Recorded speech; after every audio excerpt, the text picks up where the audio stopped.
This is your ultimate stop for everything sports. The Golden State Media Concepts Sports Podcast. Should I say more? From the NFL, MLB, the NBA to MMA, it's all in here. The Golden State Media Concepts Sports Podcast. Listen now.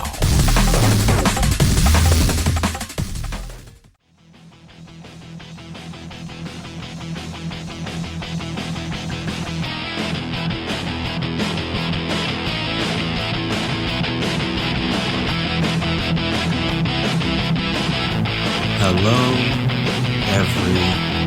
I want to welcome you right back to another episode of GSMC Sports Podcast, presented by GSMC Podcast Network. And before we get started here today, I want to make sure I remind you guys, as always, if you haven't already, make sure you subscribe to the podcast. Make sure you're always on top of whenever we're dropping stuff. Make sure you never miss an episode. If you can, give us a 5-star rating and review. It's very helpful, and it will be very appreciated.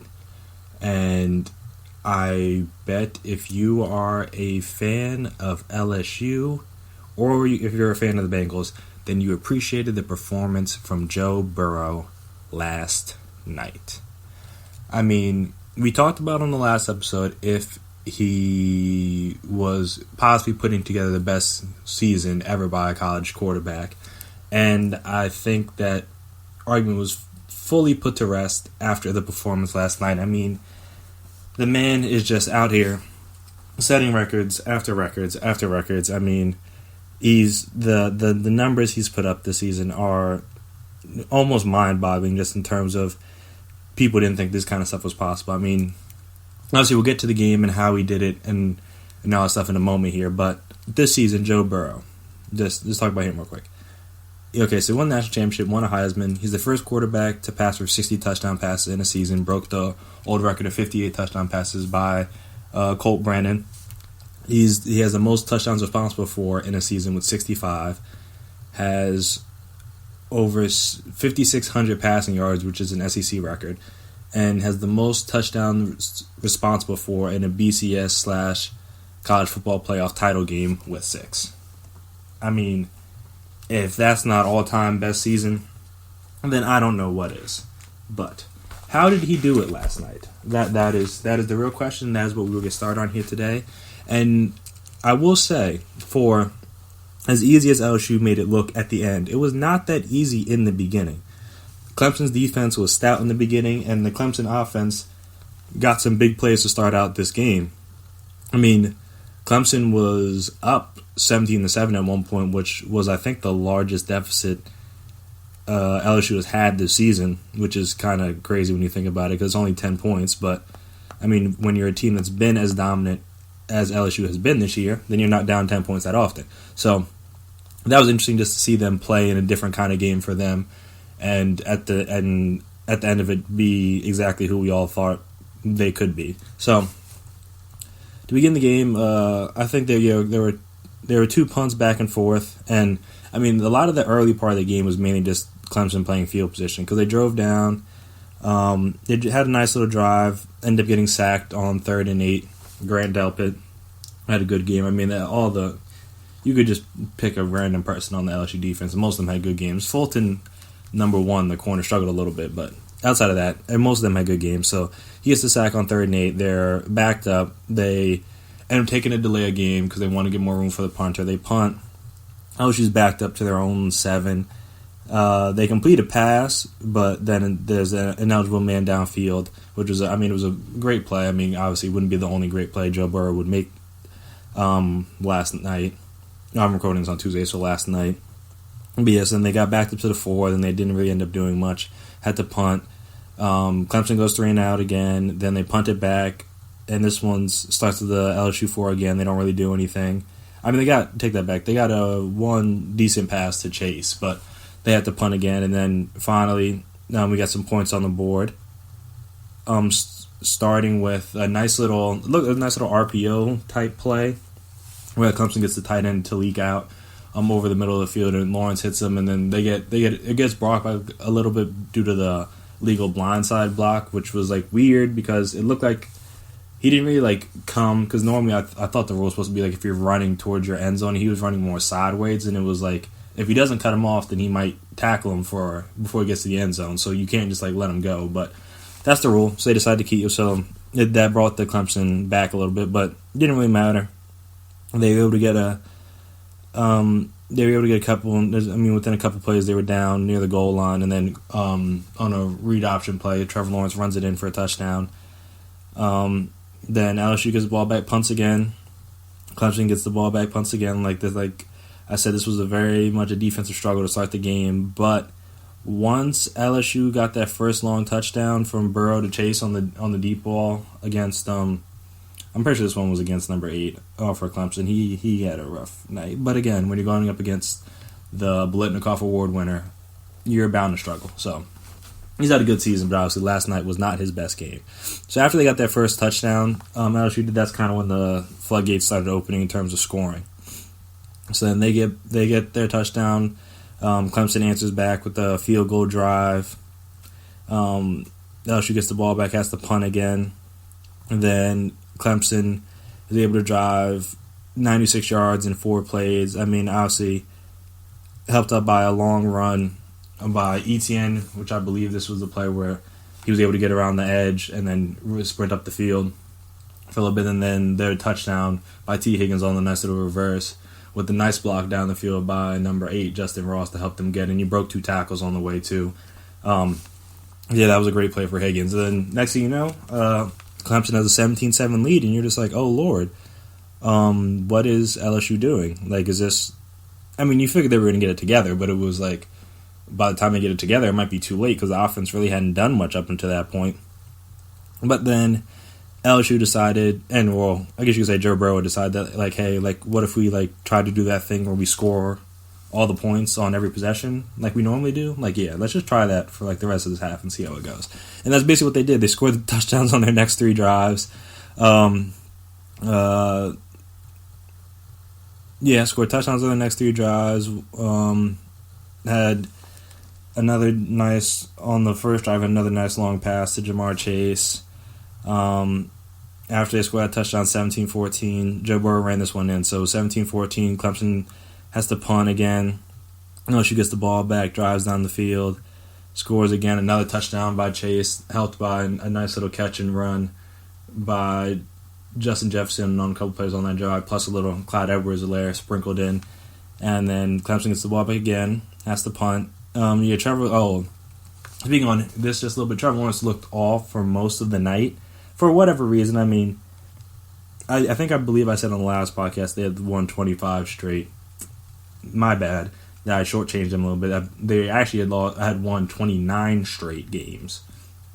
Trevor Lawrence, and this was like the first game on this type of stage against this type of opponent where Lawrence actually looked bad. Obviously he had some struggles early in the season, but since like mid-October, November, he's been lights out, and obviously he was lights out for most of the season last year.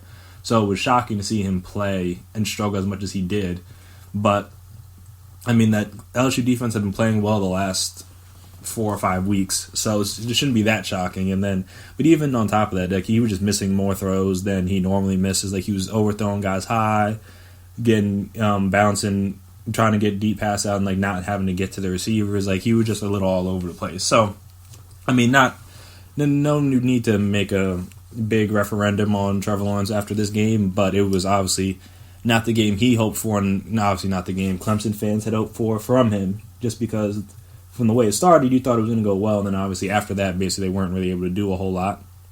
So Clemson punts, so then LSU gets the ball back up 21-17. They go on an 11-play, 95-yard drive, helped out by a 29-yard run on 3rd and 10. They had a couple big third down conversions on this drive. Well, one was pass interference, which, it was one of the situations where if the cornerback just plays the ball, he probably is able to knock it down. But in that situation where you're not looking at the ball, you just play the receiver, he just got there too early.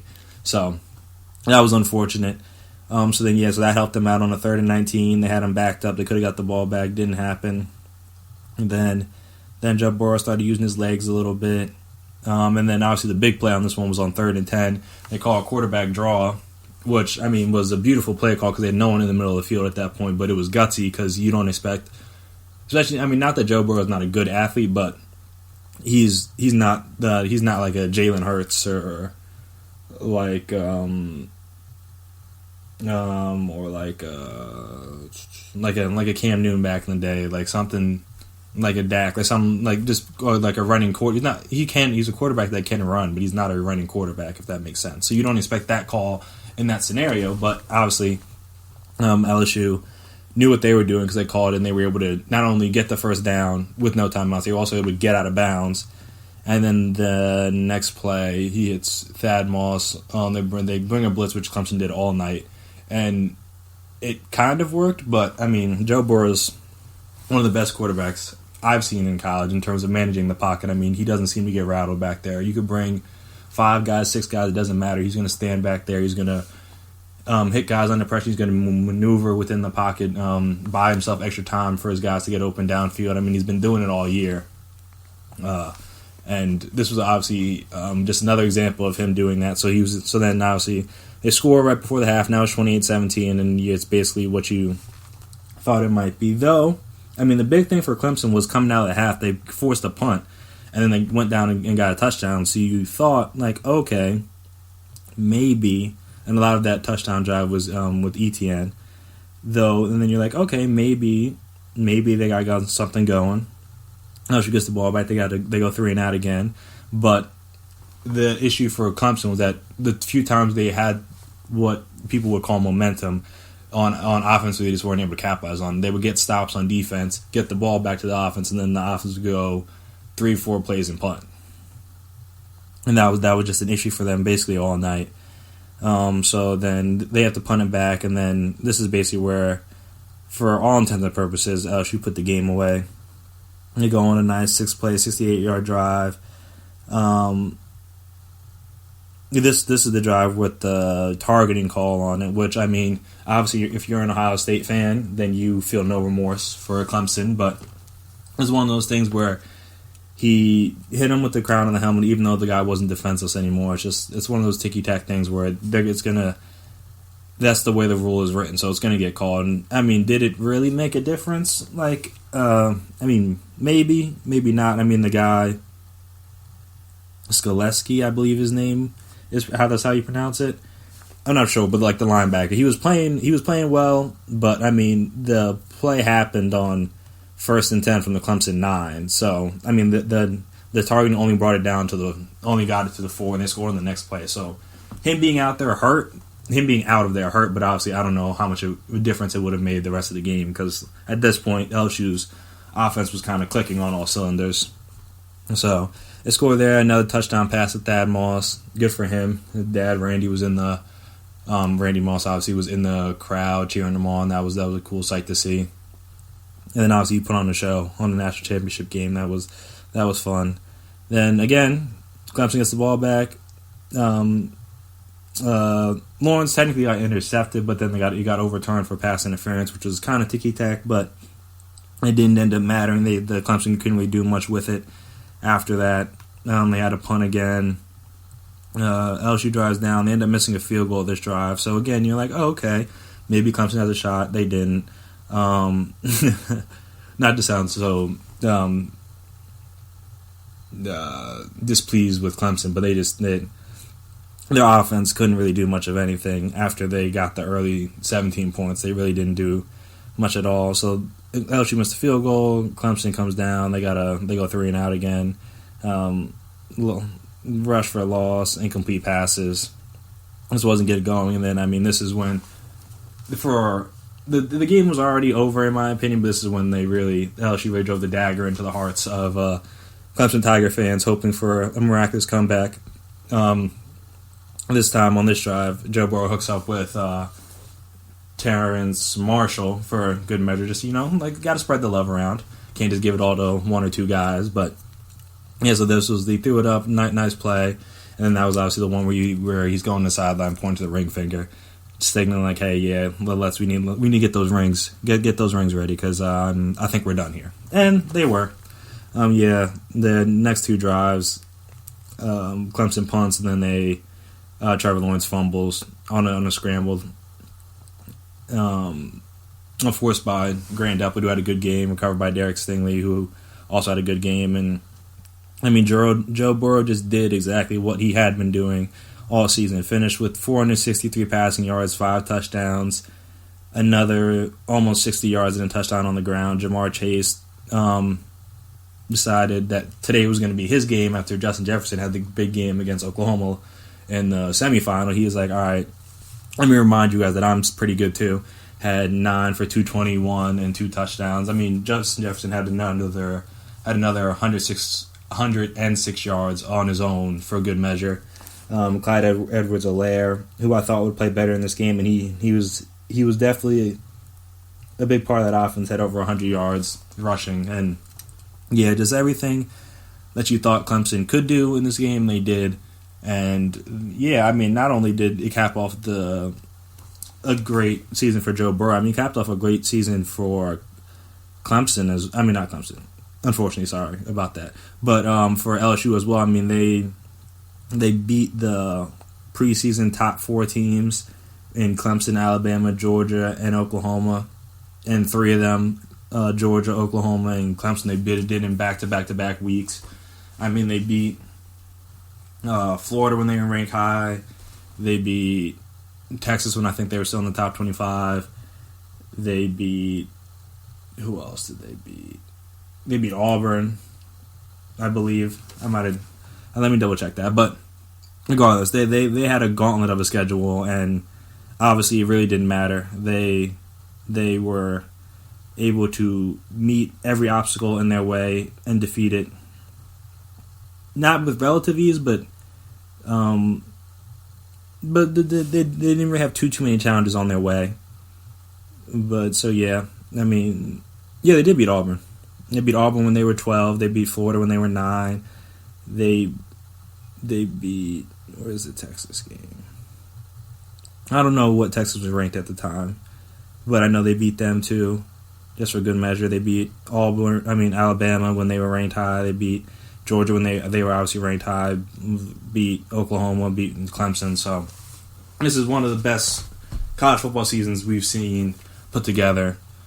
In terms of, actually, scratch that what I said earlier about Georgia and Auburn. I believe that's where they're ranked now, not where they were ranked at the time. But regardless, they were in the top 10, top 15, both those teams when LSU beat them. So the resume they put together this season, the resume Joe Burrow put together this season, is something we may never see again. So it was very impressive, quite impressive. But these teams are obviously going to look a little bit different next year, both LSU, Clemson, and maybe a couple other teams throughout college football. So after this break, I will talk to you about where I think both these teams are headed in terms of next year, and where we may see some teams rise and where we may see some teams fall in college football next year. So we'll talk about that right after this break. Are you looking for the very best NFL and college football podcast? Then check out the GSMC Football Podcast. Get the latest football news both on and off the field. From the NFL Draft to trades to the rumor mill to the NFL Combines, they got you covered. That's GSMCpodcast.com/football-podcast. Get updates on college rivalries, game day insights, and much, much more. It's football talk the way you want it. This show eats, sleeps, and breathes football. Don't forget to like them on Facebook and follow them on Twitter. Visit GSMCpodcast.com for more info.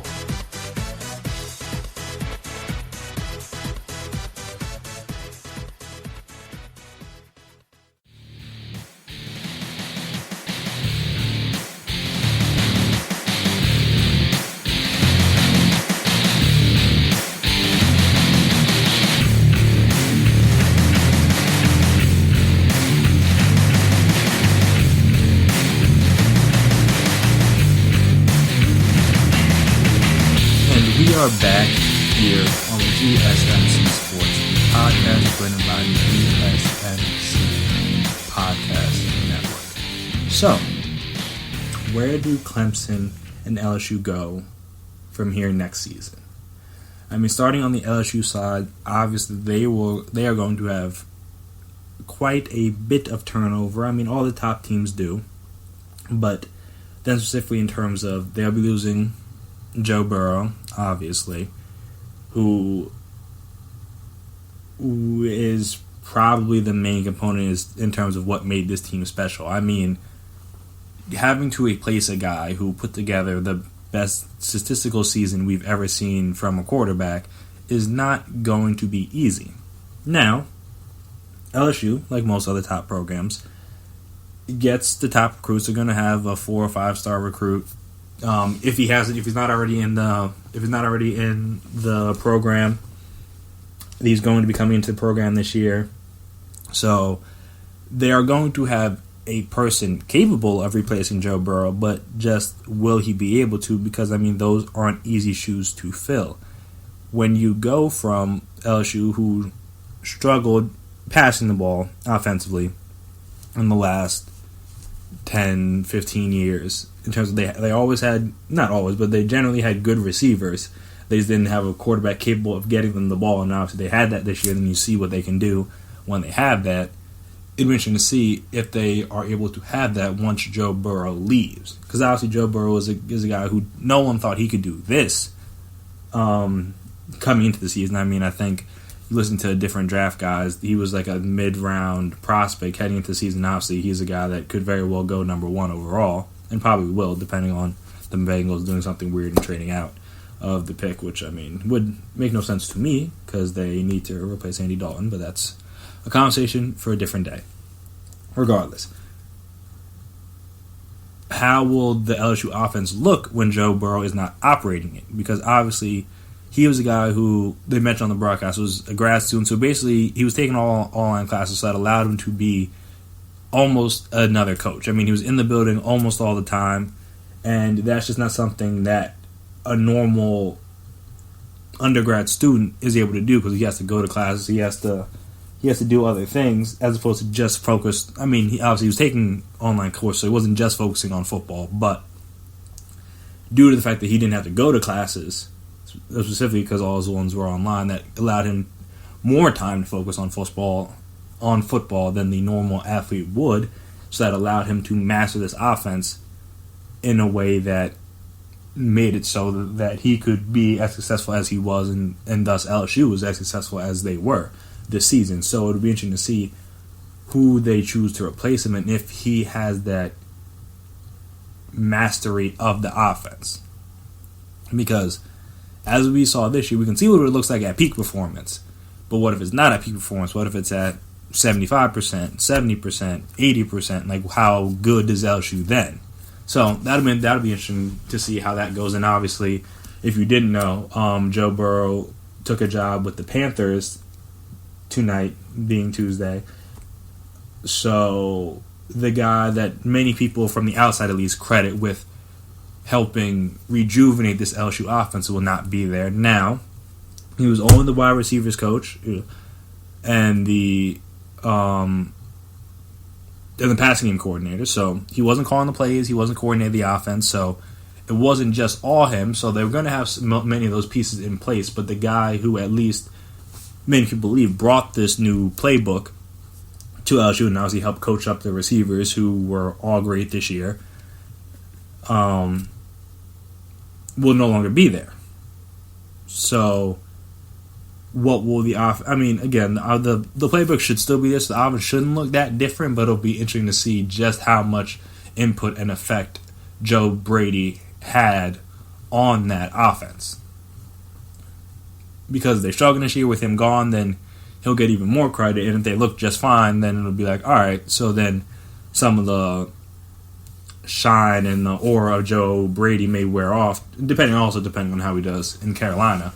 But if LSU looks completely fine without him next year, then it'd be like, all right, so maybe this all wasn't just Joe Brady. Like, maybe he helped take the Saints offense and bring it to LSU, but again, he wasn't calling the plays, he didn't coordinate the offense, he just brought the ideas there. And from the way I understand it, obviously, the people in the LSU building know more than I do, so maybe he did even more than that. Maybe he was integral in the game planning and all that other stuff, but at least on a game day basis, he wasn't the one calling the plays, which is something that you would not know depending on what shows you listen to just the way that they talk about Joe Brady. I mean, obviously he's been great and the LSU offense has been great, but the way they discuss you would think he was the one out there drawing up the plays, calling the plays, doing all that stuff, and that wasn't the case. Obviously, he was very integral to their success, but again, he wasn't the be-all and end-all, so it'll be interesting to see how they look like without him. And then outside of that, you got guys like, on defense, you got Grant Delpit, most likely leaving, Fulton leaving, obviously. You got Jefferson leaving. Edwards-Helaire could potentially leave. So you have some very key components of that team that won't be there, but as most top programs, they have guys capable of replacing them, but it'll be interesting to see if those guys are ready, because guys like Delpit, Fulton, Jefferson, those guys that had been starters for a couple of years, so you're replacing those guys with either inexperienced or young guys. But I mean, if any of them are like Stingley or Chase, who had great seasons. I mean, Stingley was the best corner in the country, you could argue, as a freshman, and then Chase won the Blitnikoff Award for the best receiver as a sophomore. So clearly they have young guys that are more than capable of stepping in and stepping up. I mean, even Delpit for Frisker, I believe, was a starter since he was a freshman. So they clearly, and LSU's never really had any issues with finding young guys to play and play at a high level. So that shouldn't be a big issue, but mainly just be interesting to see how LSU looks without Joe Burrow under center.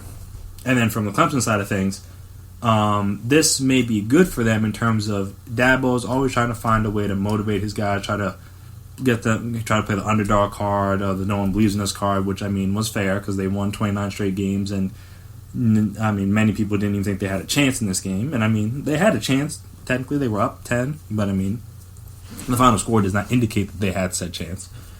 But yeah, this will be a good tool for them, and then obviously it'll be a good tool for Trevor Lawrence because, I mean, as humble as he seems to be and as humble as I imagine he would like to be, it would be hard, I would imagine. I don't know, but it would be hard to be a guy as a true freshman and a true sophomore to win 30 games in a row and 2 national championships. I imagine that'd be difficult to deal with in terms of just like the spotlight, the praise, the glory. I mean, not to mention he's already regarded as one of the best quarterback prospects ever, and he was regarded that while he was still in high school. So he's already had all that coming with him.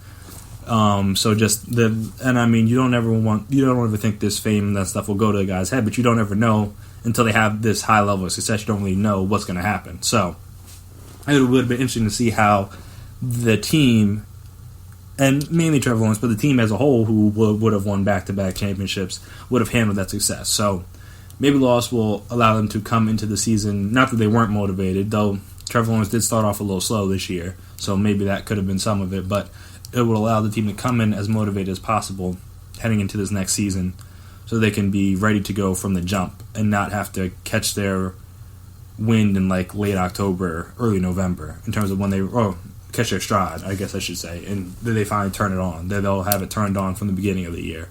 So that'll be interesting to see in terms of how they play that, but obviously they're another team losing guys.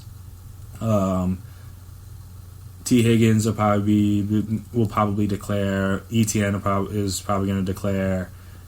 Defensively, obviously Isaiah Simmons, who was everywhere and plays, I mean, so many different positions for them. I mean, he plays linebacker, he plays safety, he plays slot corner, he rushes the pass, or he plays outside corner sometimes. So it's like, you can't replace him with just one guy. You're replacing him with a couple guys, and obviously Clemson has the guys to do it. But I mentioned to see how they're able to handle a loss of a player of that caliber to that defense. And then outside of him, you got the corner number 8, Terrell, who had a rough night on Monday, but overall has had a very good season. So you would like to, so you don't want to just base it all on this one game, but who knows, maybe that performance will get him to come back, and then maybe they won't lose as many pieces as you would think. But on paper, they're gonna have a good portion of their main guy, like their star, is gone. But they still have Lawrence, they still have Ross, a couple other guys on the defense. So they're not losing everybody, but again, it's hard to continually get back to the top when you're losing your top players all the time, and then going down some of the other top 10 teams. You got Ohio State, who's who has Justin Fields back, which is big because, I mean, some of the other top teams, whether it's Georgia, LSU, Alabama, Oklahoma, Oregon, like, they're all losing their quarterback. So Clemson and Ohio State are blessed in terms of they're going to have their star quarterback back for next year, which gives them a leg up on the competition. But outside of Fields, you're losing Chase Young, who was the best player arguably in college who wasn't named Joe Burrow. You're losing Okudah, the corner. Luckily for them, Sean Wade decided to come back. Their other top corner, so that helps them out a lot. You're losing Dobbins. You're losing a couple of senior receivers. Though you got Olave back, so they're more of a mixed bag. But obviously, replacing Chase Young, it will be a big deal. Not that, again, Ohio State, they get top prospects, so it shouldn't be that hard. And they replaced, when Joey Bosa left, they replaced him. When Nick Bosa left, they replaced him. I imagine when Chase Young leaves, they'll be able to replace him somehow, some way. But obviously, that's not easy to do when you have a player of his caliber. So that defense without Chase Young will be interesting to see. Chase Young and Okudah really will be interesting to see because good pass rush helps out a pass defense, and a good pass defense helps out the pass rush. So you're losing your two best guys in those areas. So that'd be interesting to see. They maybe end up losing a safety or two to the draft as well. So it'll be interesting to see how they can regroup from that. Georgia losing their quarterback, that'll be a big deal because even though I'm not the biggest Fromm guy, he was very good for them and what they needed to do. And I know it's been reported that Wake Forest transfer quarterback Newman, I believe, may be looking at Georgia. So it'll be interesting to see what he could do. And obviously, he's more dynamic as a runner than Fromm was. So that'll be an added element to Georgia's offense that they haven't had. Kind of just like when Alabama went from Hurts to Tua, you saw the guy that was capable of running it, not at the same level, but obviously he was far superior as a passer. So it's interesting to see how offenses evolve when you have different players placed into them. But yes, then you got Fromm leaving. That'll be a big deal. Like I said, with Alabama, Tua was leaving, so it'll be interesting to see how they look when they no longer have the best quarterback on the field on almost every game they play. Because that was the biggest change for them in the recent years. Was that, I mean, they lose guys on defense, at running back, receiver, all that stuff, but usually their quarterback had been staying for 3 or 4 years. Well, mainly 4 years because they weren't as good. But now you have a guy that was great, exceptional almost, arguably could have been the first quarterback off the board if he was healthy. So replacing him, whether that's with Mac Jones, whether that's with his brother, whether that's with another one of the highly recruited guys they're bringing in, will be interesting to see how that goes because it's not an easy thing to do to replace a guy that was that good and was that successful as Tua. So, like I said, I'm interested to see and obviously they have guys like Judy leaving, Ruggs leaving, the corner Diggs leaving, pass rusher Lewis leaving, probably safety. I think the safety McKinney declared as well, or if he hasn't, then he might. They got Leatherwood back to lineman. They got some other guys coming back, but they're a team that, like I said, a few of the top teams, Oregon as well, with Justin Herbert leaving, you have guys that you're going to have a bunch of new quarterbacks in there with those top teams. And I'm interested to see how they can handle that because not everybody's built for that instant success. Not everybody's Trevor Lawrence. Not everybody's Justin Fields, where you just get on the field and immediately the team's great. Sometimes it takes time for those guys, and obviously when you're in college football and you can only maybe lose 1, max 2 games and get into the playoff, you don't really have the luxury of that early season struggles. In terms of if you lose a game early, then that can hurt you later on down the road.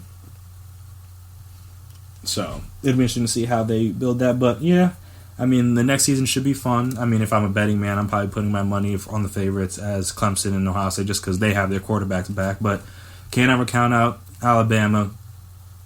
LSU's offense is much different now, so we'll see how that goes. Georgia's been great for the past couple of years. Florida's been great. Oklahoma, whoever they decide to have transfer in, or whether they have the guy, Rattler, I believe, was the high school prospect that went there before, or was there before Hurts decided to transfer in. I mean, they always just seem to find whoever they place at quarterback just sets all types of records. Oregon, who hired Joe Moorhead from Mississippi State and used to be at Penn State, and kind of helped revitalize that offense. Hired him as their OC, so he's known to put up points, and that'll definitely help out Oregon. So it'll be interesting to see. I mean, No college football now for the next 7 or so months, which is unfortunate. We will get through it together, don't you worry. But yeah, I mean, a lot of questions heading into the next season. A lot of things that we'll have to play stuff out over the course of the season. Obviously, over the course of the spring, we decide who's going to be starting, who's transfers, where, all that fun stuff. So we'll get through it together. But after this break, we are going to talk about the aftermath of the Houston Astros sign-stealing scandal. What did the MLB decide to do? And what it means for the future of the sport and also for the future of other teams that maybe get caught doing this. Cough, cough, the Red Sox, cough, cough. But yeah, so we will talk about that right after this break. Check out the show that's built on the MMA. From the UFC to extreme cage fighting, they got the fights covered. Check out the GSMC MMA podcast. Get the latest news on past or upcoming fights. Join us as we talk to and about some of the biggest names in the MMA, past, present, and future. When it's the fight game, there's just one show to check out. GSMCpodcast.com/MMA-podcast. Don't forget to like them on Facebook and follow them on Twitter. Visit GSMCpodcast.com for more info.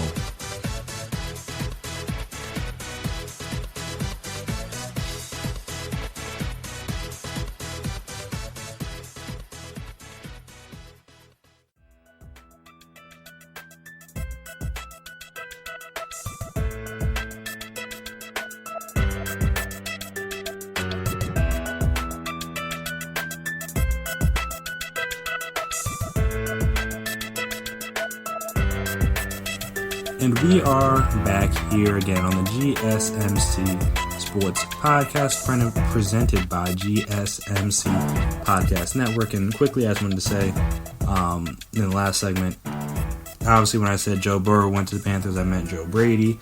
Joe Burrow may end up on the Panthers if they decide to trade out for him, but Joe Brady is the one that went to the Panthers, not Joe Burrow. I figured you guys knew that anyway, but I just wanted to clarify that to make sure you knew. So, enough college football, on to the MLB. And the Houston Astros cheating scandal. Sign stealing scandal, I guess I should say. So on Monday, the commissioner, Rob Manfred, announced his punishments for the Houston Astros stemming from the club's alleged sign stealing scheme. It was revealed in November that they had a system to illegally steal signs that helped them throughout the regular season and into the playoffs in 2017, as the investigation found. But so from there, they went through, MLB and the commissioner's office had a thorough investigation. They finally weighed down their punishments. So the punishments were originally, at least because obviously things have transpired since then, but originally it was manager AJ Hinch was suspended for a year. The GM Jeff Leno, I believe is how it's pronounced, was suspended for a year. Former assistant GM Brandon Taubman was suspended for 1 year, though I think he was already fired, so I guess he just can't be rehired by anyone. They have to forfeit first and second round picks for the next 2 years, and they are fined $5 million. So, the interesting thing about that was, at the time of when these, doing the discipline was first announced, at least on social media, there was a lot of talk about whether that was enough. Well, it was weird, because it was either whether that was enough, or was that did they give him the max? Because if you ask certain people, it was like, oh my gosh, they look at all the things they did to the Astros, they did so much. And then you listen to other people, it's like that's all they got for stealing signs, just the manager suspended for a year, no players. And I think that's the biggest thing, was the fact there was no players that were suspended. Though one of them that was named by name in the investigation, Carlos Beltran, is no longer a player, so that's why he didn't get suspended.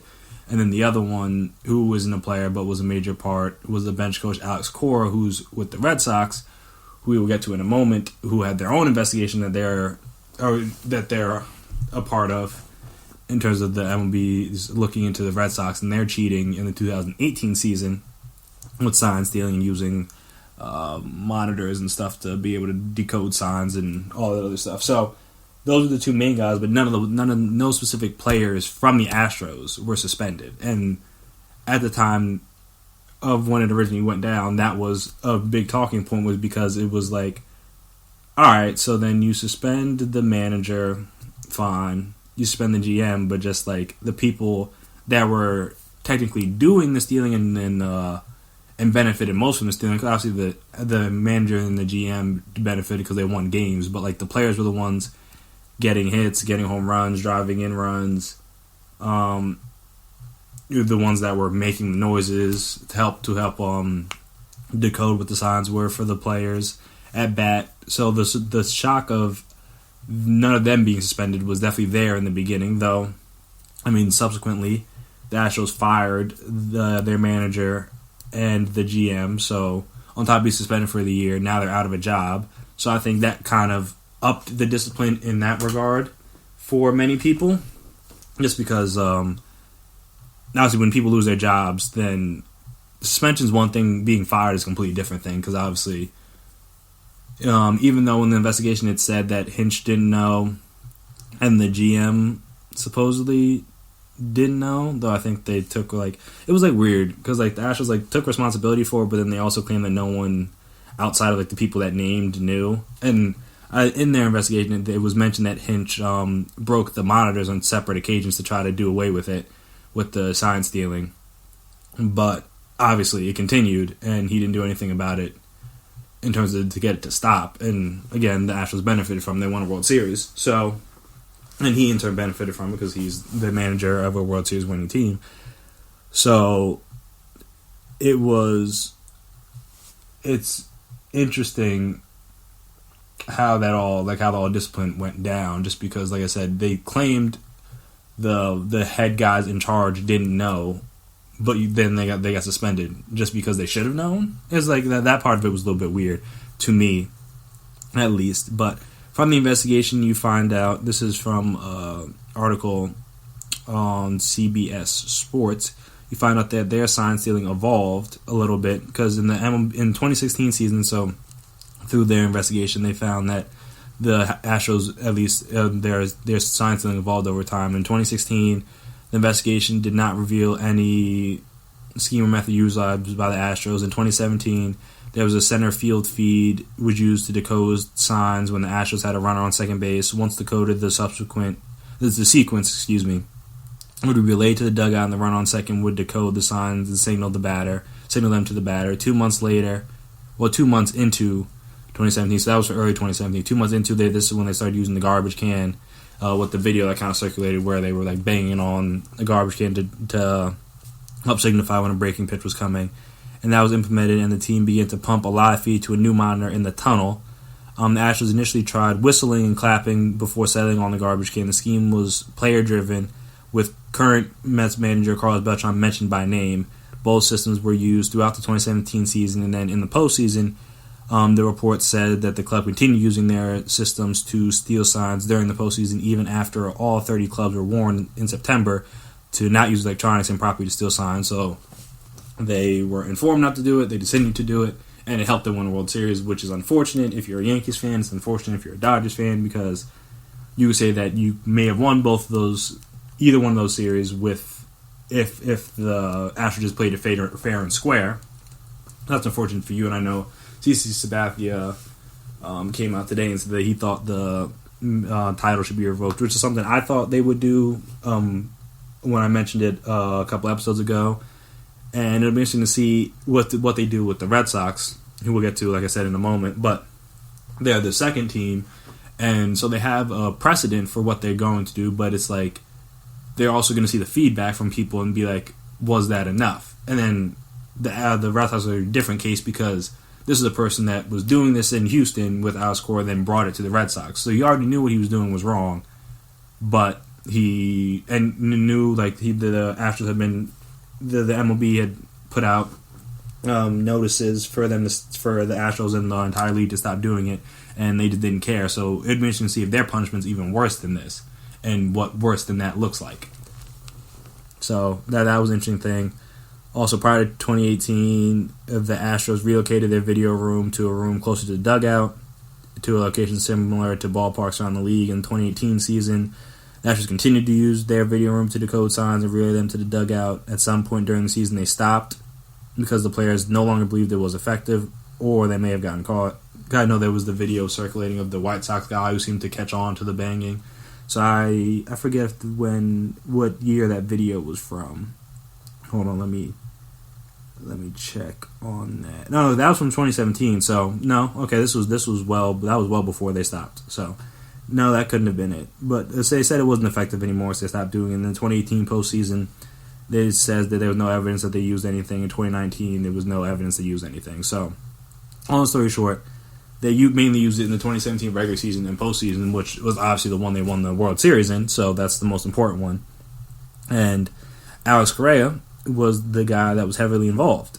And he was, according to the report, he was involved in developing both the banging system and utilizing the replay review room to decode and transmit signs. He participated in both schemes, and he helped condone the player's conduct. And then obviously he took whatever he did there, took it to the Red Sox and helped them in 2018 win the World Series. So that's unfortunate for the Dodgers again, who lost to the Red Sox, because they could argue they could have been back-to-back World Series champions in 2017-2018 if they played a team that wasn't cheating. So that is definitely unfortunate. And then because of this coming out that how involved Alex Cora was, he was fired. Oh, well, not technically fired. They said they mutually parted ways, which was basically like, hey, we're going to have to fire you. And he was like, yeah, no, I understand. So they just went their separate ways, but it was going to have to happen anyway because they're already under investigation, and he was too involved in the first one. He was making it hot. So they needed to get him out of there, just kind of clean that up. So, yeah. So the punishment for the Astros was severe. They're also going to need a new GM. They're going to need a new manager. And then it's just like, where do they go from here in terms of, like, now the World Series for them, or at least in the eyes of many the diehard baseball fans, maybe the casuals don't really care as much, but the diehard baseball fans, the historians, all that stuff, if they don't win another World Series, the one World Series that is going to help out the Hall of Fame case for Altuve, it's going to help out the Hall of Fame case for Justin Verlander, though those guys were probably good enough to get in without the World Series, but obviously World Series helps. Maybe helps out George Springer if he puts together some more good season, Bregman, those kind of guys. Now the only World Series potentially they could win is tainted.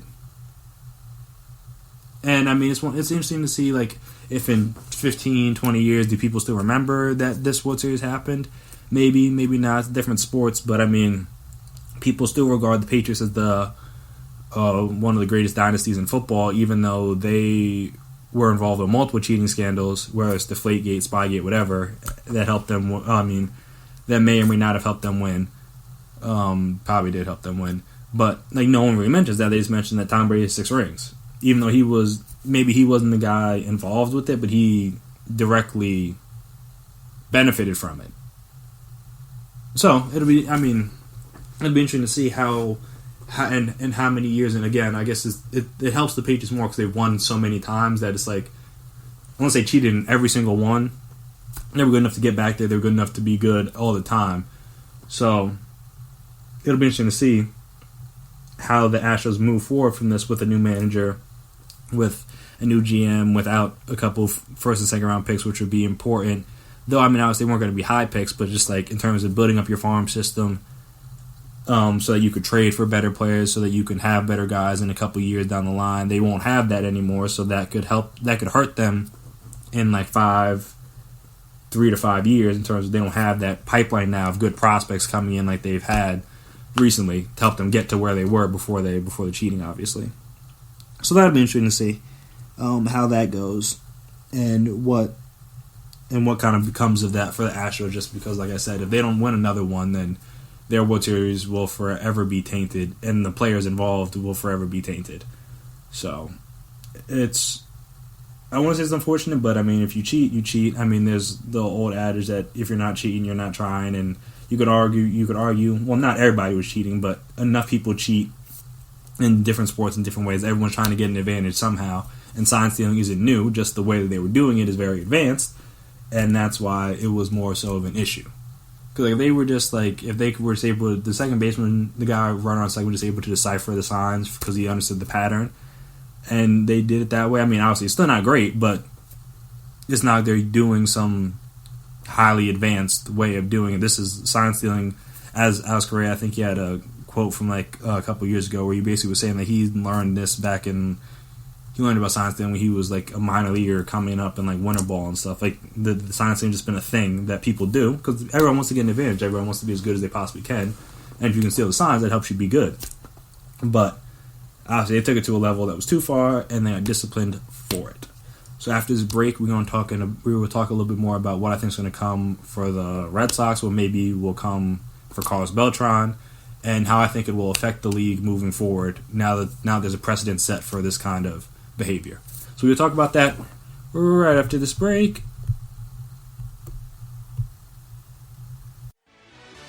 Are you looking for help for your fantasy football team? Check out the GSMC Fantasy Football Podcast. Get today's best advice on who to start, who to sit, even who you should draft. From sleeper picks to red-hot lineups, they got it all covered for you. That's gsmcpodcast.com/fantasy-football-podcast. We'll cover traditional leagues, dynasty, PPR, even IDP leagues. When you need fantasy help, there's just one show to hit up. Don't forget to like them on Facebook and follow them on Twitter. Visit gsmcpodcast.com for more info.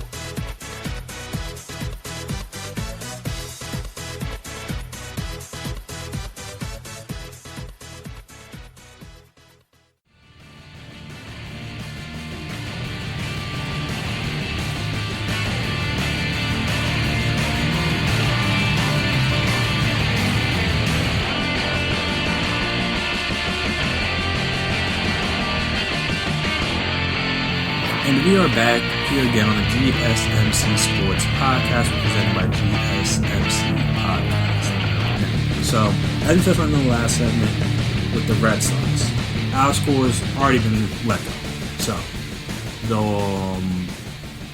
So that was already going to be something that was going to be, in terms of discipline, that was going to be levied down on the Red Sox. So, take him out of the equation, though, he may very well get a suspension in his own right, and his may very well be longer than just the 1 year. He might get a 2-3 year suspension just because, like I said, he was doing it and was a very integral part of it in Houston, brought it to the Red Sox, same results in terms of helping them win the World Series. So he'll probably get even more discipline just because he knew it was wrong there. And we pointed out that it was wrong. I mean, though they definitely didn't say it was the Astros back then, but they were telling teams to not do this, and he just continued to do it. So he might get even more discipline than he would have if he just stopped it after the Astros thing. So that'd be interesting. And then we'll touch on Beltran for a little bit real quick, and then we'll get back to the Red Sox. So with Beltran, since he was the player that was involved, though he didn't get suspended because he's no longer a player, it'd be interesting to see if what the Mets do. Because obviously he's a guy who was with the Mets before, didn't have any of this stuff come out then, though obviously the technology is not as advanced. But he's a part of that now, and it's just like, if they have success, and people just automatically assume they're cheating. That's the risk you run if you keep Beltran on as the manager. Now, I think they probably will, because he hasn't even had a chance to manage anything yet, and unless something else comes out about it, the Mets may just hope this thing blows over and no one remembers. I mean, it's New York media, they're going to remember. But we hope, and then they do well enough. But then, like I said, if they do well, they get to the playoffs, which is not exactly a likely thing at this very moment, but you never know. I mean, no one thought the Nationals were going to win the World Series at this point last year, so maybe if they brought back Bryce, but they didn't, so no one thought the Nationals were going to win the World Series. So you never know who gets hot and who does things, but like I said, if they have any success, people may automatically just assume that they're cheating. So that's the risk you run on keeping Beltran on as manager, is that any success you have, many people will believe that it is tainted. And is that a thing that the Mets care about? I guess that's kind of where you kind of ends up at. Is like, do you care about the speculation? If not, then cool. If you do, then Beltran will be let go by the end of the week. But we'll see what happens with him and what he does. But back to the Red Sox. So, as I said, since they were I guess it will have to depend on who knew and who didn't know. Because obviously Cora knew, he was very much involved. Like, did any of the bench coaches know? Did the GM know? Did the owner know? This is one of those things to see who, after they do their investigation, who knew, and will their penalty be more severe because of Cora's involvement with the Houston Astros.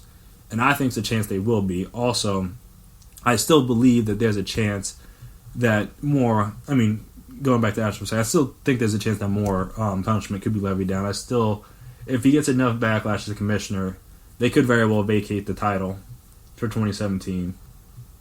I don't think they will, but like I touched on, it's kind of like the NCAA. Once you have any sort of violations, they just automatically just like all your wins vacated, anything you won. Like people got to give back awards. All you just act like stuff didn't happen. And I'm just like, that's a thing where they could do that for the MLB if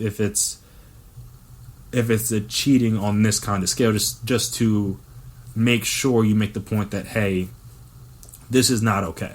We can't have this. And this is funny that this happens in a sport like baseball, where everything's always so pure. All the fans are always like, respect the game, like do things the right way, blah blah blah. And then they have this massive cheating scandal in terms of like with the sign stealing. So it was like, it was just, I just thought that aspect of it was kind of interesting, just because of a game that's supposed to be so pure and about, or like I said, the respect of the game and doing things the right way. There were teams that clearly were completely fine with doing things the wrong way, and just how do you get past that? Like, how do you get past that? Because as a sport, if there's, I mean, two teams are already bad enough, and I'd imagine the MLB is going to be on high alert to make sure they catch anybody else that's doing it. But if something else, like if something else like this pops up with a different team, whether it's not exactly the same but still sign stealing in a different way, like now you have a real epidemic on your hands. Like, one's bad, two's a little bit worse, though the second one was connected to the first one, so that's not as bad. But if you have a completely separate team that had nothing to do with the Astros you catch doing this, then I mean, then the MLB has a real problem on their hands. And I think that's kind of why they're trying to come down hard on the Astros. And then again, I think they'll do the same thing with the Red Sox, just because they need to make sure that they get this out of the game. And same thing they did with steroids. Once it became, even though they kind of used it to help boost their ratings and stuff back in the 90s, early 2000s. I believe, I don't know, I was young. But this is the 90s, early 2000s with the McGuires and the Sammy Sosas and the Barry Bonds, Roger Clemens, like the big stars that were using it. That helped the league grow a little bit in popularity. So they benefit there. But then once they realized that it was a problem, they're like, all right, we've got to do everything. That's why they have this. I mean, people still get suspended for it, but it just happens less and less often now than it did before. So they're going to have to find a way to do that same thing, where you're going to have to try to get this out the game the best you can. And that's why I still think there's a chance that after what happened with the Astros and the backlash they got, that the Red Sox could get even more weight on them. Whether that means more money, whether that means more people suspended, whether that means more draft picks, whatever that is. I think, like I said, they have the precedent. So you already have the baseline where it's like, this is the baseline stuff. The GM's probably going to get suspended. Going to lose draft picks, going to be fined. I mean, the manager's already been fired, so you don't have to worry about that. Though again, he still might get suspended, but there's a chance he's going to get suspended for more years. Maybe they'll implicate some players involved in this, some other coaches involved in this, just because. Like I said, they're seeing some of the backlash from what they did with the Astros. Maybe like I said, you can't vacate wins for the Red Sox and not do it for the Astros. So if they vacate wins, going to do it for both of them.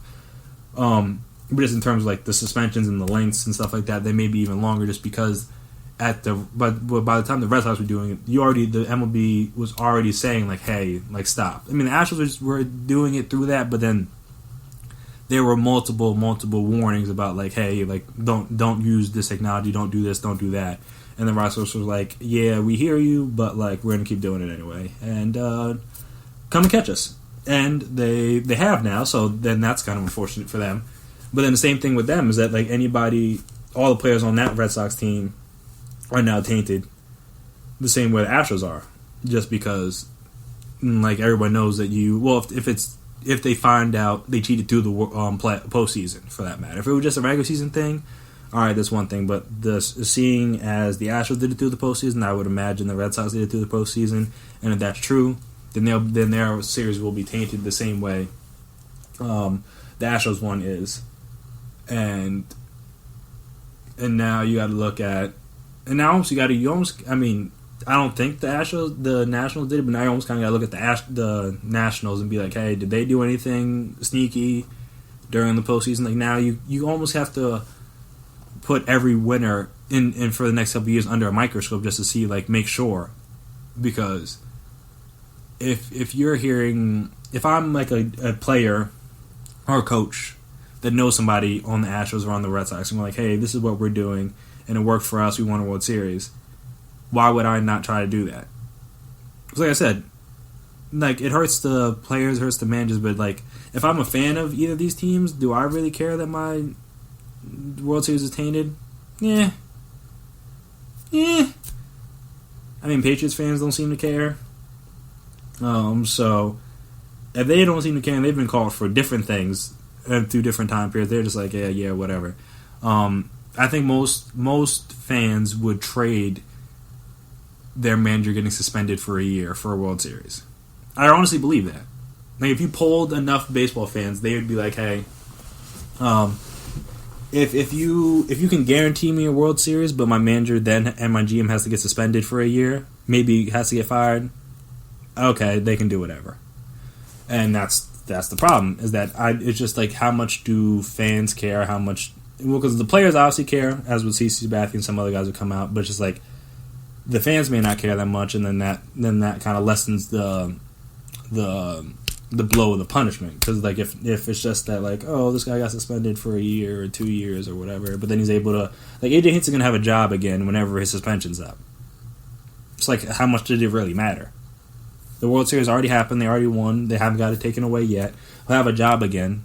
So it's like, what penalties do you need to levy to make it so that there's a real impact on it, on the players involved, on the coaches involved, on the teams involved? Like, what is a penalty severe enough to where it's not overboard, but also to where the magnitude of the penalty is felt? Because right now it's a strong penalty, but it's like, at the end of the day, it's like, all right, he's suspended for a year, but again, he'll probably have a job again.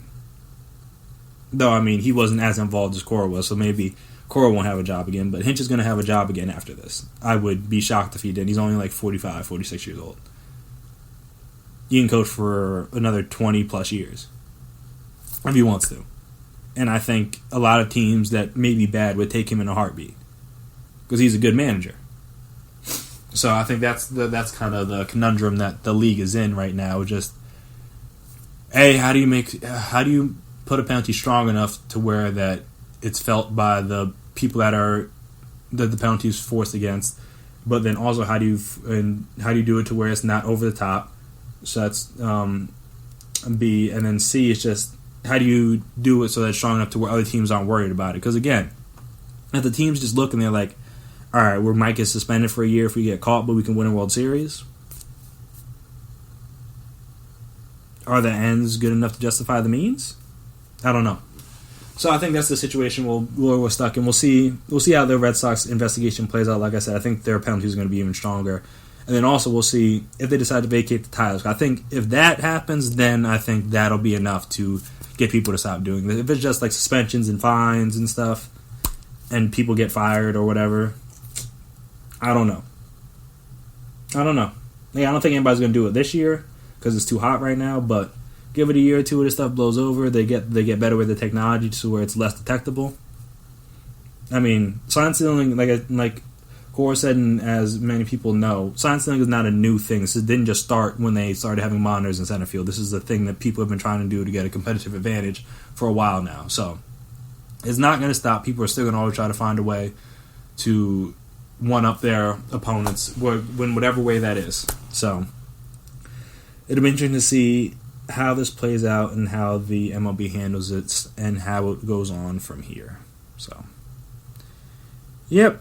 If I'm a Dodgers... Oh, one last thing. If I'm just a Dodgers fan, I will say an extra sorry for you because, again, you faced the brunt of this cheating 2 times in a row and lost 2 times in a row because of it. You could basically say the same for the Yankees, who could have made a World Series if not for the team cheating their way to beating them. So I think those 2 fans are definitely going to be the most outspoken in terms of the punishment being as harsh as possible because they are the teams.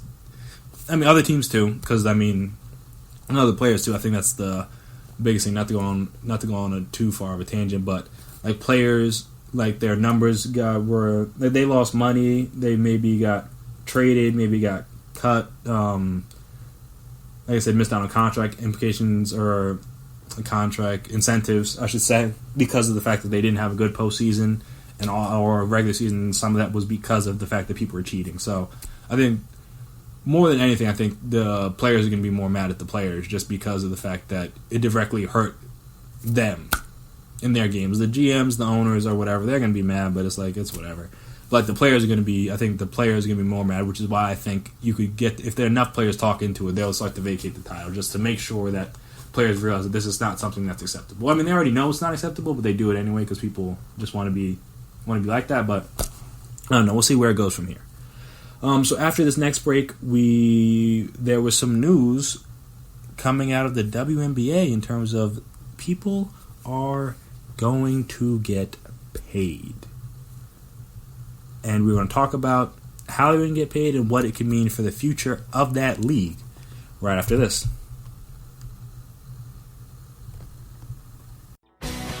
Are you looking to get your college football fix? Looking to get the latest news on your favorite school's team? The GSMC College Football Podcast is your ticket to all things college football. Join us as we talk college football from the National Championship, the college rivalries, the bowl game, to the Heisman Trophy. To which conference is the best? We've got you covered for the Big Ten, SEC, Big 12, the Pac-12, ACC, and everything in between. Download the GSMC College Football Podcast on iTunes, Stitcher, SoundCloud, Google Play, or anywhere you find podcasts. Just type GSMC in the search bar.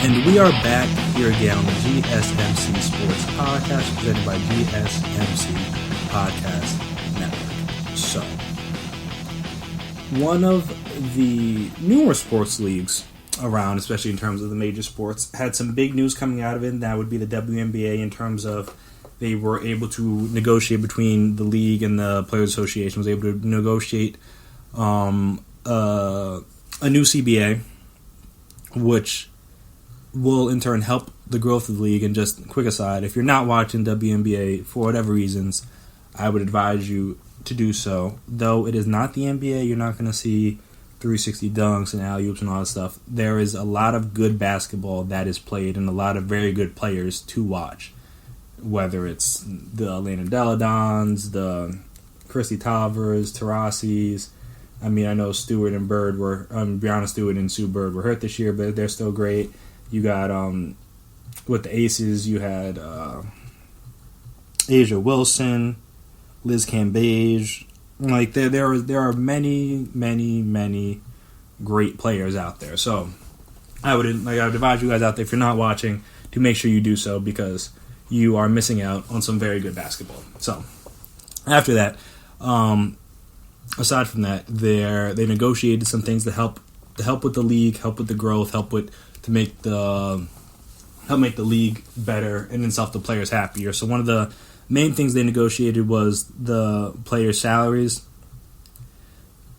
The biggest question coming in, well, one of the biggest questions was how much players could actually make, because that was the big thing. Obviously, like I said, it's a newer league. It's only been around 20 or so years, so it's hard to compare it to the NBA. It's been around for quite a while now and has obviously more money poured into it than they did in the 60s.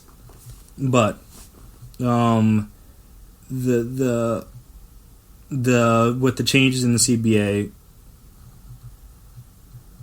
the biggest thing is that core players or people that are designated as core players can earn up to $215,000, which is nearly a $100,000 increase from the last year. The league's minimum is also set to increase. And then the biggest, one of the biggest things that the top, so the best players in the league can earn, I believe it's up to $500,000 or more. So basically just like everybody's, the pay tiering increases, which is important because I know one of the biggest things and one of the biggest issues for the WNBA was the money and how much players were getting paid, which is why they usually went overseas during the off season, and then that is how you end up with people like Breanna Stewart, who was overseas playing for, I believe, a Russian team, ended up getting hurt, tore her Achilles, and they had to miss the whole WNBA season.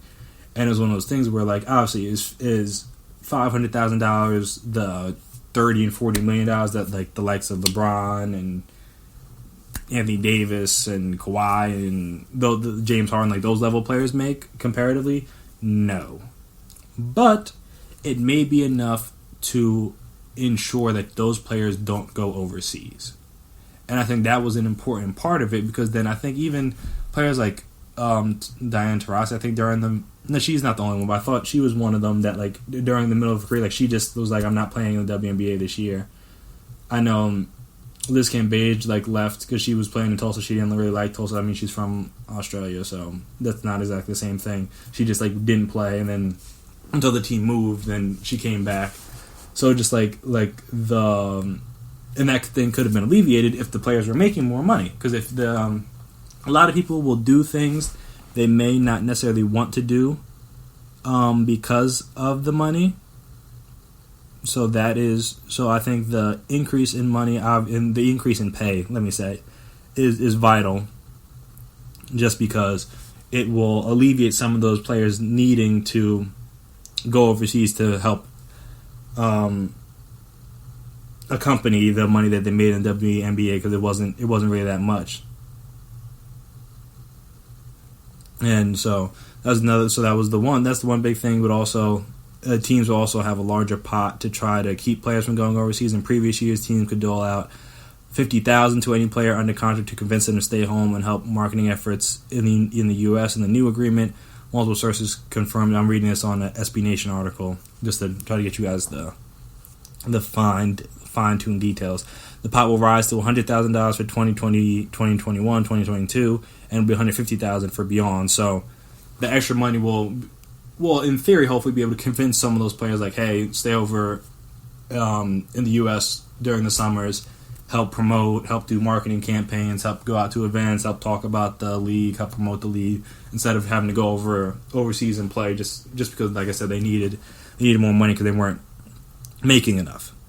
And another big point of contention that kind of they were trying to draw more even with the NBA, and then obviously the revenue isn't the same, but the point of how the league shares revenue with players.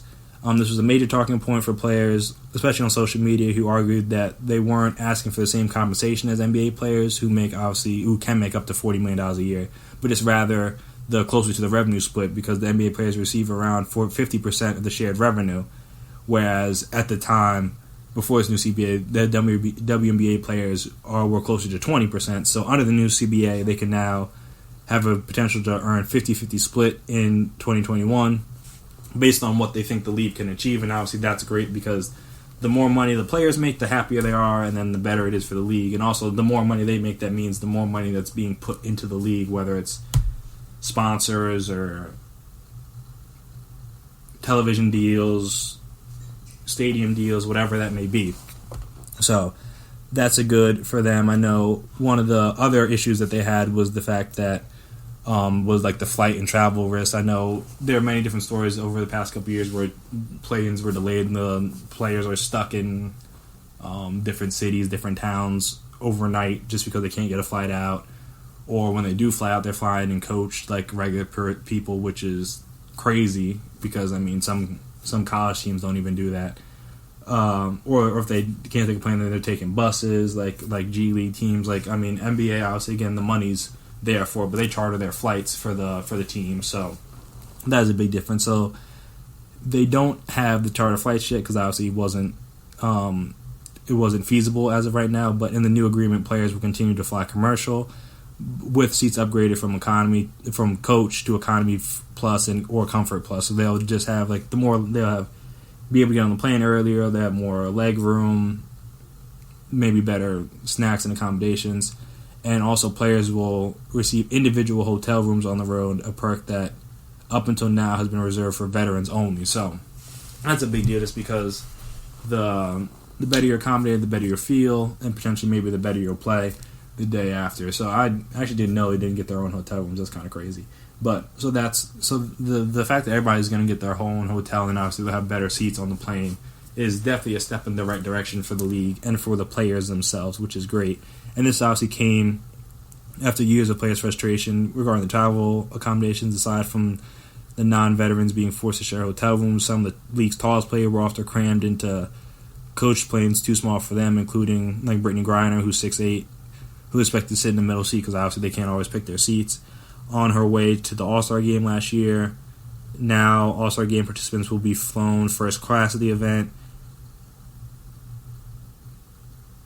So that's a big thing. And I mean, I'm a guy. I'm only like 6'2", 6'3", and I could barely sit and coach. So I can imagine being this size or taller and being an athlete and then having to sit and coach like that, especially for a long flight. And because like they're flying, they might have to fly across country. They might have to fly 5-6 hours, something like that at a time. And if you're 6'8", sitting in the middle seat for even if it's 2 hours, that's too much. So that's good for them to get some of those accommodations. Again, it's not the charter flights that the NBA has, but it's definitely a step in the right direction. And also, the new CBA will introduce a prize pool for special competitions and tournaments, which they haven't officially announced yet. In 2021, the pool will be $750,000. The NBA has also discussed. So this isn't just particular to the WNBA. The NBA has also discussed similar playing tournaments in an idea to help decrease in stakes of the regular season games. Because I know, at least on the NBA side, people always talk about how the regular season doesn't matter. Like, you're just waiting to get to playoffs, all that fun stuff. So in order to add some incentives into the regular season, they're trying to do things like this. And the same effect could help out the WNBA games. And obviously it gives a chance for more eyes to be on the game just because the cool in-game tournaments, and also for the players to get more money, which is a part of the reason why they were doing this. I mean, obviously everyone wants to make as much money as they can, so that was a big deal. And long story short, the CBA will try to change the current landscape of the league for the better with bigger payouts, better benefits and tuning, and also in terms of, I think, now they will get fully guaranteed paternity leave, or maternity leave, I guess I should say, which was the thing that before was only partially guaranteed. They got the money when they were out for pregnancies or whatever, so now that that's fully guaranteed, that's another step in the right direction in terms of accommodating these athletes when they go through. I mean, at the end of the day, these athletes are people, and they should be treated as people, not just tools in order to entertain. And giving them the proper maternity leave is important in terms of making that step in the direction of which you show that you care about your players. Like, you don't just view them as ways for the higher-ups, the commissioners, the owners to make money. You view them as like actual people with actual lives, and with actual lives comes real life things, as i.e. having children. So that is important for them. Just like, again, another step in the right direction in terms of making sure that they are accommodated properly. So all in all, this is, in my opinion, I know this was a big deal earlier today, and I honestly think it is a big deal. I mean, even if you're not a fan of the WNBA for whatever reason, if you're just a fan of sports, especially women in sports, this is a big moment for them, just because a lot of the issues that they don't get their proper pay, and I mean, women don't get their proper pay in the country as a whole, no matter what job you're doing. But obviously in sports, it's even what gap's even wider because the men's sports have been around longer, and that's where all the money is. So making steps in the direction, because I know women's soccer has fought for this, hockey's fought for this, then obviously the WNBA was fighting for this, and haven't completely won because they're getting more money, but again, it's not nearly at the level that the NBA is. But this is just a step in the right direction for this being a realistically viable career option. Because I mean, before they were making barely into the six figures. This is why, again, I said they had to go overseas. And if you want your young daughters, young women to go into sports and continue to be in sports, then you have to be able to pay them properly in order to incentivize them to do that. Because that's why the NBA, the NFL, those type of things are realistic options for men or males or boys or whatever, just because there's real money in it. So it's like, all right, if I'm good at this, I can do this and provide for my family, make a living, and set myself up for wealth down the line.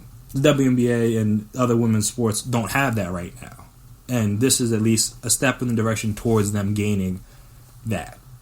I mean, again, the WNBA is still relatively in its infancy. It's only been around, I think, for like 20 plus years, so it's hard to gauge it next to the NBA because, again, like I said, the NBA has been around for a lot longer. So I imagine 20 years into the NBA, they weren't making millions and millions of dollars. I mean, if you look at MJ's career earnings, he was making like $2 or $3 million a year, except for the couple of 1 year deals he had where he made like $30 million like once. Now you have guys that are mid-tier level players getting 4-year, $100 million contracts.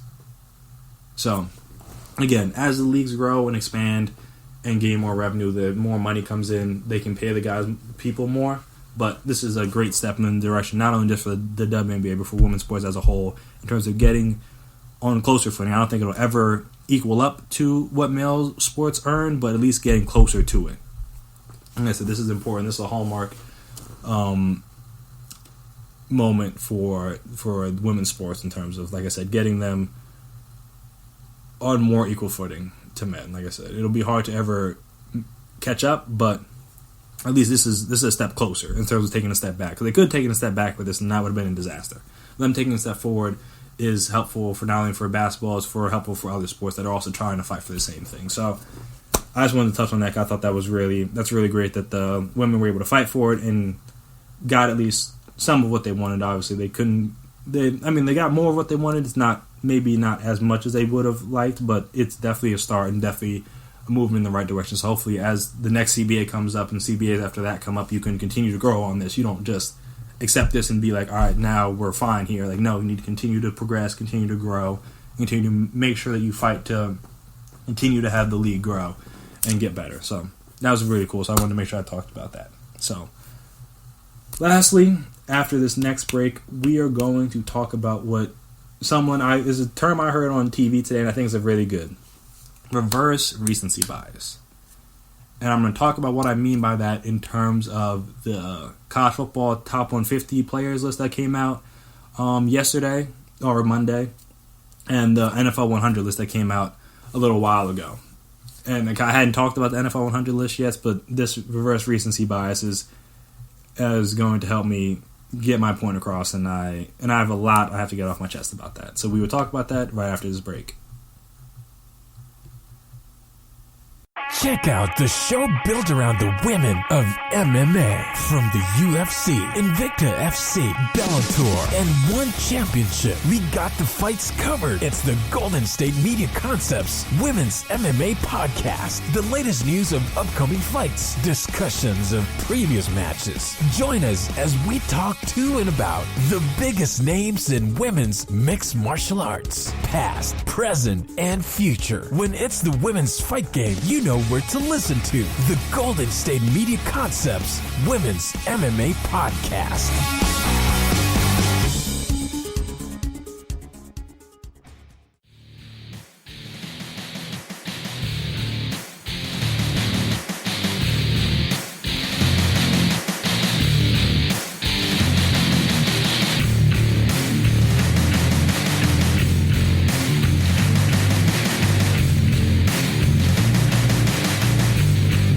We are back here once again on the GSMC Sports Podcast, presented by GSMC Podcast Network. So,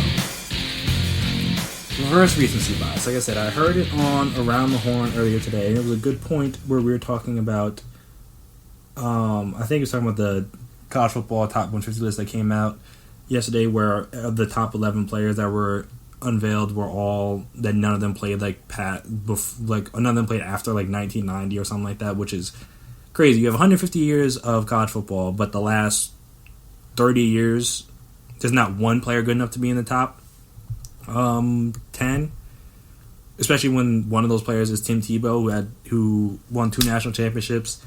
Won 2 national championships, was a Heisman winner, first sophomore ever to win the Heisman, was a 3-time finalist for the Heisman, has 145 total touchdowns passing and receiving, and he was down at like 76, below like Doug Flutie, and like good players like Dan Marino and like Peyton Manning and stuff. But I'm like, they were better quarterbacks, like better players than Tim Tebow, but were they better like college players than Tim Tebow? I mean, I don't think so. Especially not no Doug. I mean, Peyton Manning never won no national championship.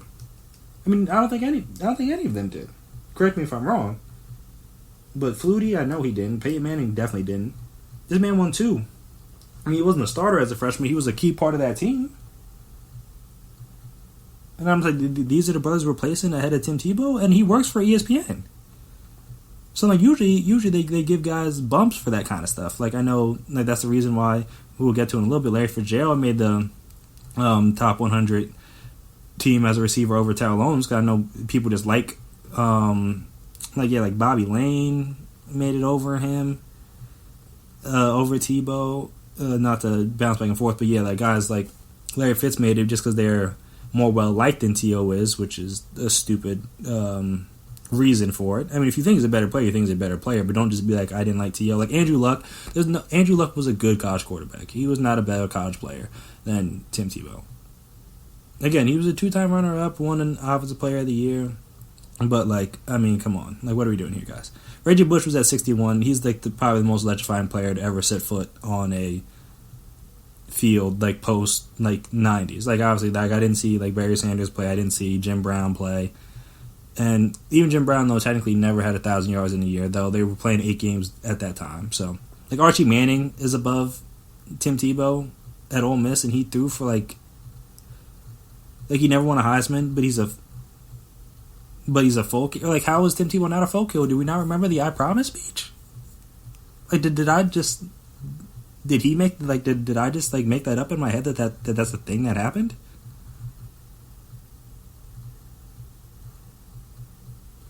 They said he arrived on the scene by leading a 10-8 upset over Alabama. Excuse me? Excuse me. He had 56 touchdown passes in his career. Tebow had like 80-something. They got like centers, and like they got literal linemen over him. Adrian Peterson is at 45. Jim Plunkett.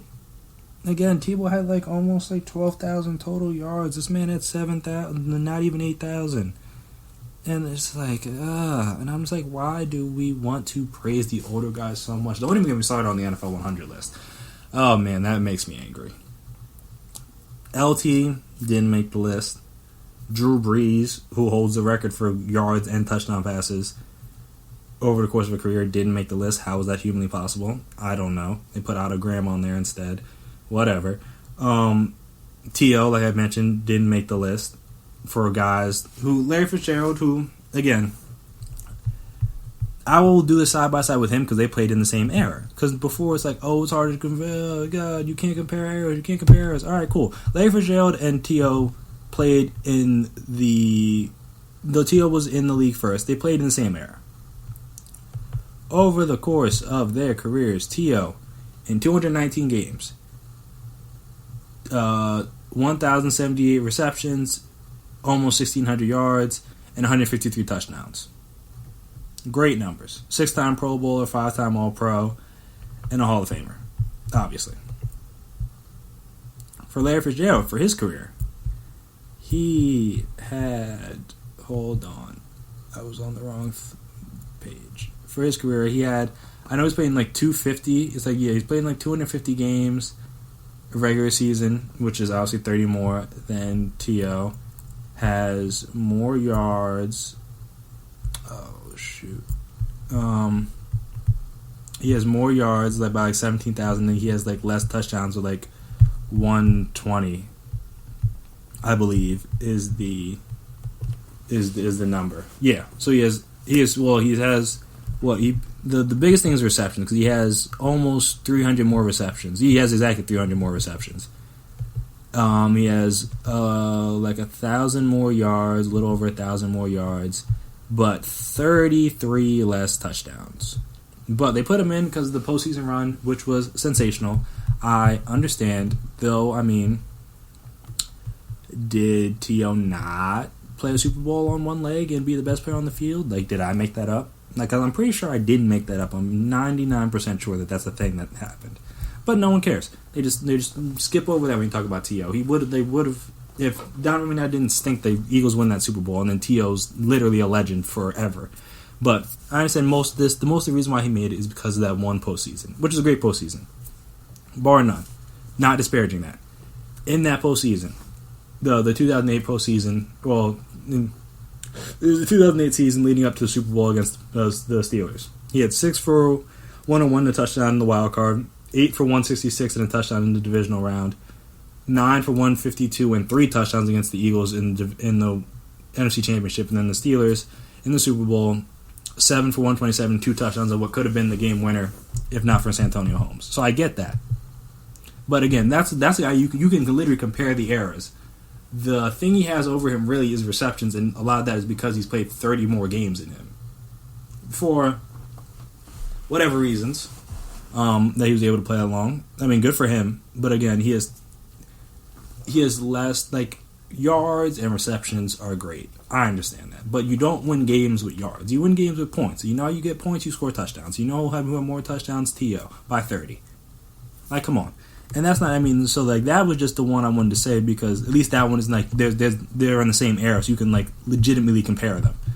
But, I mean, when you place him up against, I mean, they put Raymond Berry in, who had, again, he played from 55 to 67, but he had 2 years of over double-digit touchdowns, 1 year over 1,000 yards. Again, I understand different eras, blah, blah, blah. But he only had 68 total touchdowns to T.O.'s, again, 150, so quite the difference. You got guys like, Paul Warford had a good amount of touchdowns, but yeah, no, I won't disparage Paul Warford. They only had 1 1,000-yard season, which, I mean, should matter, but whatever.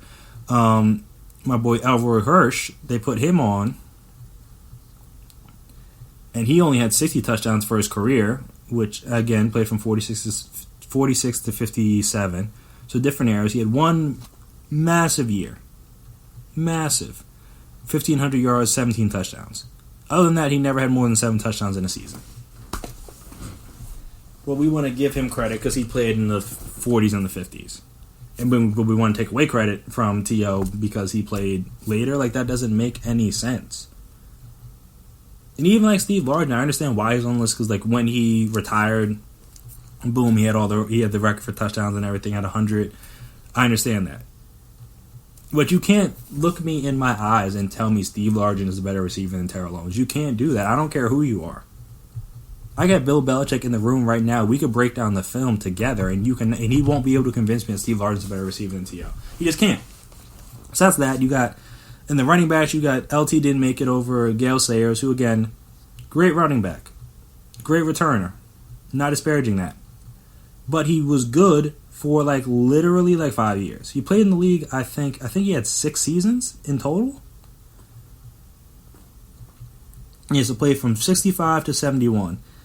And in 70 and 71, he played 4 combined games. So basically, he had 5 seasons.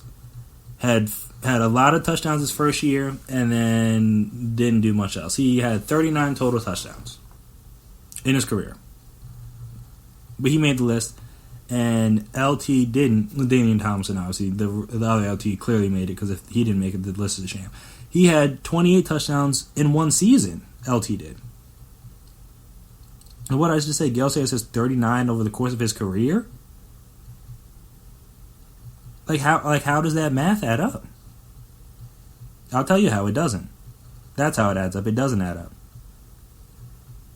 Yeah, Gale Sayers has 39 receptions over the course of his career. 39 touchdowns, not receptions. 39 rushing touchdowns, that is. He obviously had receiving and returning touchdowns, so add those in if you will, but it still doesn't equal up to what LT did. Like I said, he had 28 touchdowns in one season.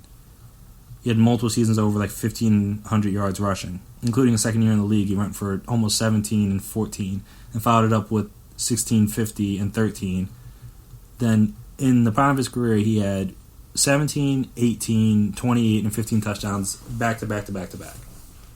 He's not one of the 10 best running backs of all time. Foolishness. It's literal foolishness, and you can't convince me otherwise. But it's just we need to make sure the older guys are on the list, blah, blah, blah. And I'm like, why? Do we have to? I understand we want to, because you don't want to just forget them in the 100-year anniversary of the thing. But, why are we shunning? This guy, Marion Motley, had 31 touchdowns in his career. He only had 8 touchdowns in a season. And at this point, they're playing, 13, 14-game seasons? He only had 8 once. And again, he was a fullback, whatever. But why is he on the list? Because he played in the 40s and 50s? That's why he's on the list? It's foolishness to people. I tell you, it's foolishness. And then Drew Brees, we just wanted to, the Browns have been so bad that they wanted to give all the old Browns some credit because they put Sammy Ball on there. Not Sammy Ball. Sammy Ball, I understand to a degree. He's the first real quarterback.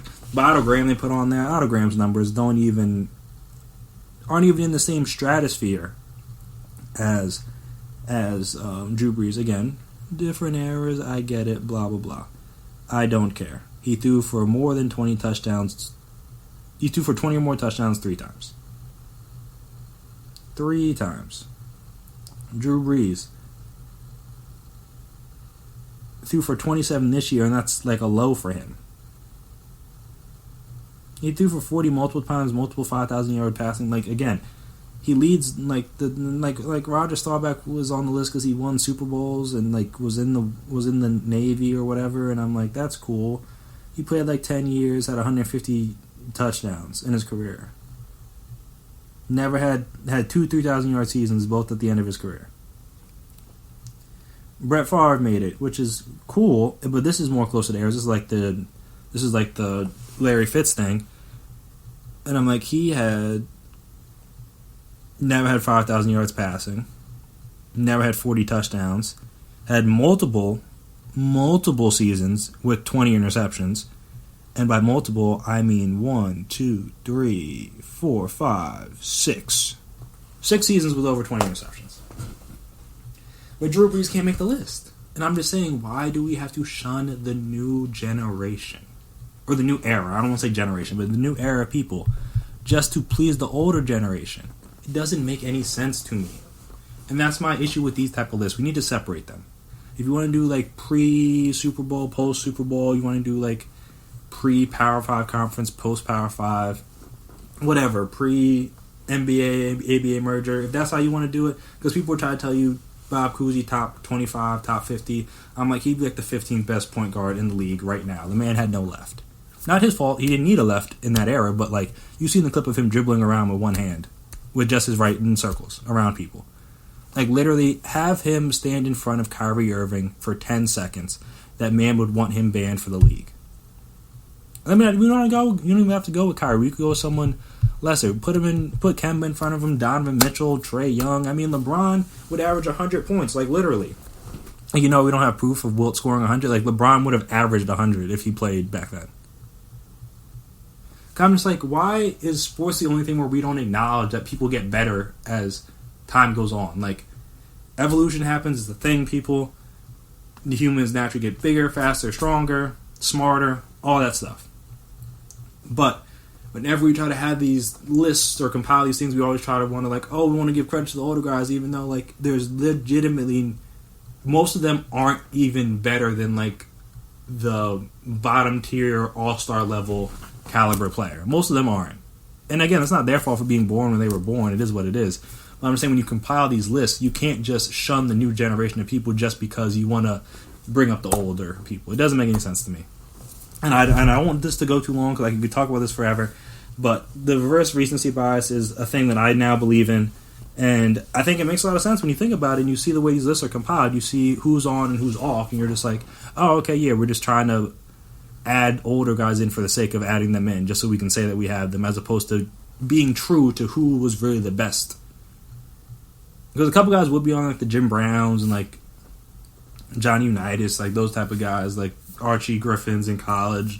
Like there are guys that deservedly would be on these lists that were older, like completely like dominated their era. I get that. But if you were just like cool for your era, you just happen to be like the one guy that could throw the ball, the one guy that could run a route or could run fast enough to get behind people, and you're getting credit for that, as opposed to now when there's everyone's fast, well, not everybody, but most people are fast, most people are bigger, stronger, and even though it's easier because the game's more wide open, it's also harder because they know it's coming, as opposed to back then, no one really threw the ball. So if you had the one receiver that could run past a DB, you could get touchdowns pretty easily. It's not right. It's not right. But long story short, reverse recency bias is a thing, and we need to do something about it because we are shunning the newer generation to prop up the older generation, and I don't think it's right. But hey, you may disagree with me. You may think I'm wrong. And if you do, feel free to reach out to us on Twitter, Instagram, Facebook, wherever. We can have a chat. We can debate back and forth. You can tell me why my point is foolish, or you can tell me why you believe my point makes a lot of sense, because I think it does. If you haven't already, make sure you subscribe to the podcast. Make sure you never miss an episode. If you can, give us a 5-star rating and a review. It's very helpful. It helps see the things you like, see the things you guys don't like, see ways we can get better. As always, I have been Chris Blades. This has been my time. Thank you guys, as always, for listening. And until next time, peace out.